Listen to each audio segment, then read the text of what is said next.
કર્યું ચાલુ તો જય હિન્દ અને જય માતાજી મિત્રો, હું છું હિરેન મસાલિયા અને ફરી એકવાર સ્વાગત છે આપણા જિંગલ સલૂનના મિની વ્લોગમાં. તો મિત્રો આજે કઈ ખાસ કામ છે નહીં આપણે, બરોબર?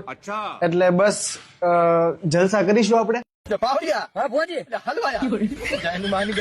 કામ નથી એમ ને તારે? આજે હેર કલર કરી દે હાલો મારો. गांव बसा नहीं और ये भिखारी पहले ही पहुंच गया.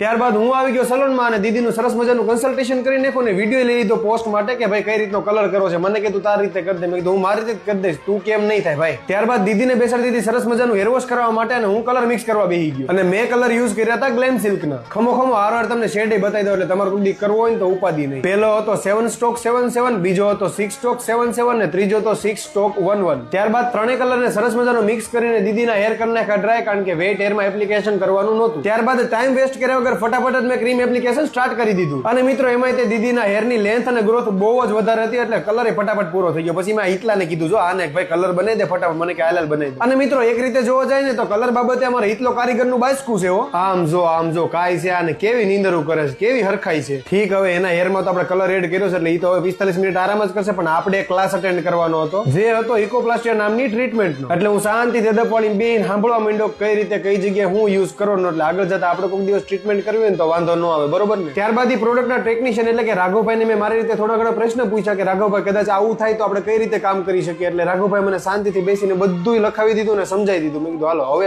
ઓકે આપણે પાછા નહીં પડી. એમાં તે પાછા મોડલ કોણ છે એ તો જો, ઓહો આ તો રીનાબેન મસાલિયા. ભાઈ. પછી મેં મમ્મીને ધીમેથી કીધું કે વાહ મમ્મી વાહ, મફતની મજા ઢોરે ધજા. તો મને અહીંયાથી બહાર કાઢી મૂક્યો, મને કે નીકળ હાલ.